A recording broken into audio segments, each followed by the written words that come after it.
मैं संघ के प्रधानमंत्री के रूप में अपने कर्तव्यों का श्रद्धापूर्वक और शुद्ध अंतःकरण से निर्वहन करूंगा।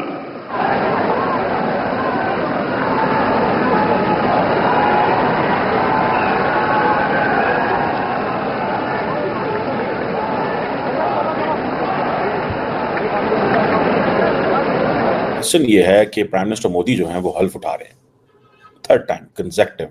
बहुत बड़ी बात है जी। 1.4 बिलियन लोगों को अपनी कहानी सुना के उनका elected legal constitutional acceptable legitimate prime minister आना बहुत बड़ी बात है। आज का दिन एक तारीखी दिन है और आज का दिन वो दिन है कि जब भारत के वजीर आजम नरेंद्र मोदी साहब तीसरी मर्तबा जो कि वजीर आजम बनने लगे हैं और वो अपने ओहदे का हल्फ उठा रहे हैं। प्रधानमंत्री मोदी ने इन लोगों को बुलाया क्यों? कारण क्या था इनको बुलाने का कि साहब आप आइए और आप भारत के प्रधानमंत्री के जो इनॉग्रेशन है ओथ टेकिंग सेरेमनी आप उसका हिस्सा बनिए। ऐसा क्यों है? नेबरहुड फर्स्ट भी एक पॉलिसी है भारत की कि जो हमारे पड़ोसी हैं उनको सबसे पहले हम प्राथमिकता देंगे, क्योंकि सबसे ज्यादा ट्रेड आपके पड़ोसियों के साथ होनी चाहिए। कि नरेंद्र मोदी साहब ओथ ले रहे हैं, ठीक है जी, और उनके लिए जारी बात है वो अपनी कैबिनेट बना रहे हैं, उनको लोग चाहिए।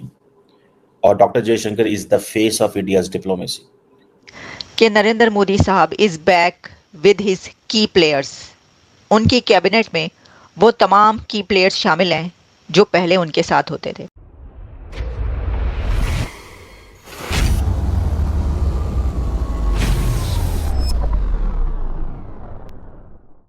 क्वेश्चन ये है कि प्राइम मिनिस्टर मोदी जो हैं वो हल्फ उठा रहे हैं थर्ड टाइम कंसेक्टिव। बहुत बड़ी बात है जी। 1.4 बिलियन लोगों को अपनी कहानी सुना के उनका elected legal constitutional acceptable legitimate prime minister आना बहुत बड़ी बात है। आप नरेंद्र मोदी की 50 चीजों से इख्तिलाफ कर सकते हैं, लेकिन आप ये माने कि नरेंद्र मोदी को समझ है कि मैंने इंडिया को लेके कैसे चलना है। और हार्वर्ड ग्रेजुएट राहुल गांधी वो स्टोरी नहीं सुना सके। देखिए इसी स्टोरी टेलिंग ना ये तरीकाकार है एक आपका, आपने दुनिया को बताना है कि हम क्या कर रहे हैं।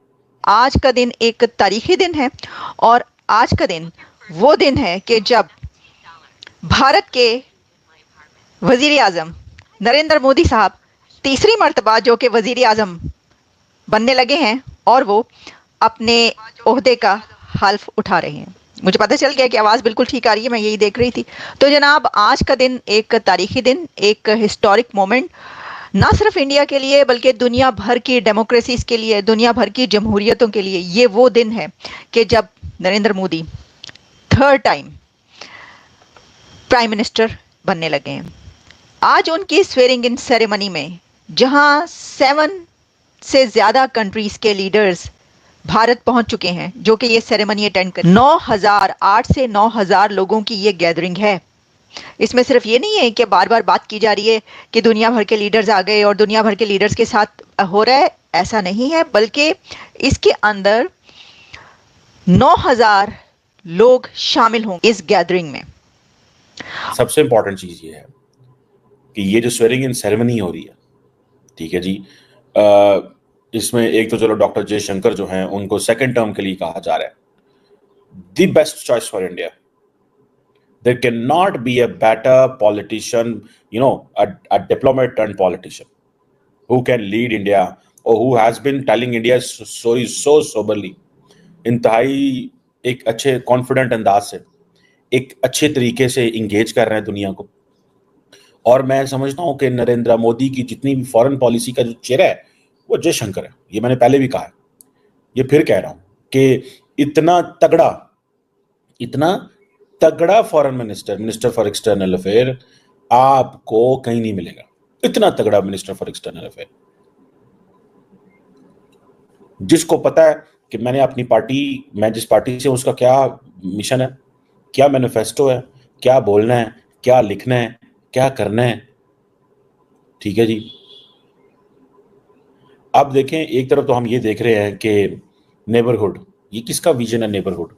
ये जयशंकर का ऑब्वियसली पार्टी का विजन भी होता है, लेकिन मुझे ऐसा लगता है कि अमित शाह साहब और राजनाथ सिंह साहब ऐसे लोग जो हैं, इनकी एक बाउंड्रीज हैं, वो एक डोमेस्टिक उसमें रहते हैं, उससे शायद वो पैर नहीं लंबा चौड़ा निकलता। और मैं आपको ये भी बताना चाहती हूँ कि 7 कंट्रीज के लीडर्स तो हैं ही, डिग्निटरीज तो हैं ही, लेकिन मोदी साहब ने एक ऐसी बात की है जिस पे उनको सल्यूट है। आपको पता है कि उन्होंने किन किन लोगों को बुलाया है इसके अंदर हैं जनाब रेलवे एम्प्लॉयज जिनको इनवाइट किया गया है। इसके अंदर है वंदे भारत और मेट्रो ट्रेन्स के एम्प्लॉयज। इसके अंदर हैं सैनिटेशन वर्कर्स जो ये सेरेमनी अटेंड करने आ रहे हैं। इसके अंदर ट्रांसजेंडर्स, लेबरर्स, मजदूरों को, स्टाफ को, विजिट भारत के तमाम जो एम्बेसडर्स हैं उनको, और गवर्नमेंट स्कीम्स में जितने लोग जिसको हम कहते हैं कि डिप्राइव्ड कैटेगरी, एक ऐसे लोग जो आमतौर पर जिनको लिफ्ट नहीं करवाई जाती, जिनको बात नहीं की जाती, वो तमाम लोग भी इस सेरेमनी में शामिल हो रहे हैं।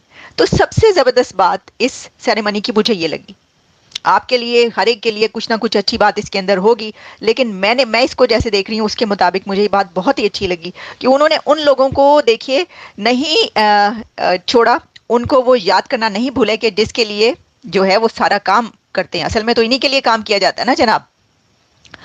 तो ये है सिचुएशन कि नरेंद्र मोदी साहब इज बैक विद हिज की प्लेयर्स। उनकी कैबिनेट में वो तमाम की प्लेयर्स शामिल हैं जो पहले उनके साथ होते थे, क्योंकि बीजेपी ने और नरेंद्र मोदी साहब ने उनके जो कोalition गवर्नमेंट में लोग शामिल हैं उनके साथ उनको ये बता दिया है, और वो मान भी गए हैं इसके ऊपर कि जो की मिनिस्ट्रीज़, जो कि सिक्योरिटी का मामला है, जो मुल्क की इकोनॉमी का मामला है, जिसको मुल्क को आगे लेकर चलना है, वो मिनिस्ट्रीज़ हम अपने पास रखेंगे।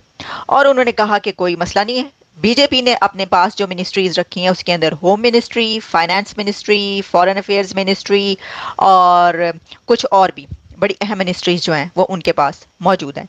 इसमें जो मिनिस्टर्स जो कि की प्लेयर्स हैं वो उनके साथ वापस आ गए। तो जिन लोगों के नाम हमारे सामने मौजूद हैं, यानी जो मैं आपको बता रही हूँ कि ये लोग अब उनके साथ हैं, और मिनिस्ट्री में यानी कि कोई ना कोई मिनिस्ट्री, कोई ना कोई क्या वही मिनिस्ट्री जिसके वो मिनिस्टर थे उनको मिल रही है और कैबिनेट में शामिल होंगे। उनमें पहला नाम है डॉक्टर जयशंकर का। एक्सटर्नल अफेयर्स मिनिस्टर के तौर पर डॉक्टर जयशंकर को आप देखेंगे कि वो एक बार फिर नरेंद्र मोदी साहब के साथ आ रहे हैं। और जब डॉक्टर जयशंकर वापस आ रहे हैं तो आप सोच सकते हैं कि भारत की फॉरेन पॉलिसी क्या होगी। भारत की फॉरेन पॉलिसी वही होगी जो इससे पहले मोदी साहब के 2 अदवार में रही, तीसरे दौर में भी वही फॉरेन पॉलिसी इनकी रहेगी। बल्कि जब आज ही के दिन नरेंद्र मोदी साहब ने अपने कुछ मिनिस्टर्स को, अपने साथियों को अपने घर पर बुलाया, वो उनके घर पहुंचे, तो जो बातचीत हुई है उसके अंदर जो पब्लिश हो रहा है उसमें ये कहा गया है कि उन्होंने अपने साथियों से ये कहा है कि फोकस ऑन अनफिनिश्ड एजेंडा।